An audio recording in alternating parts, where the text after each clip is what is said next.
আসসালামু আলাইকুম এভরিওয়ান। এখন বাজে পোল্যান্ডের সময় রাত ৩টা। আর আমি এক্সাইটমেন্টে ঠিকমতো ঘুমাতে পারছি না। সন্ধ্যার দিকে একটু ঘুমিয়েছিলাম, বাট 12টার দিকে উঠে গিয়েছি। ভাবলাম এই এক্সাইটমেন্টটার তাগিদে সকালের কিছু কাজ আগিয়ে রাখি। এই জন্য সকালের জন্য একটু নাস্তা প্রিপেয়ার করছিলাম, যাতে সাথে করে নিয়ে যেতে পারি, যেহেতু একটা লং জার্নি হবে। সো এই তো,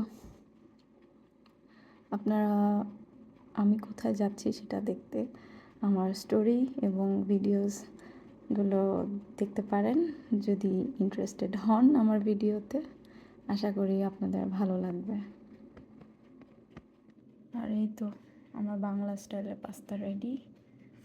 আর এখানে কিছু চিকেন অ্যান্ড সসেজ রেডি করেছি, আরও কিছু এয়ার ফ্রায়ারে হচ্ছে।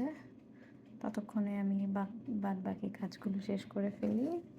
ভাবছিলাম ঘুমাবো, বাট না, ঘুমালে অনেক দেরি হয়ে যাবে, কাজগুলো পিছিয়ে যাবে আমার। So yeah, stay tune to watch where I am going. আল্লাহ হাফিজ।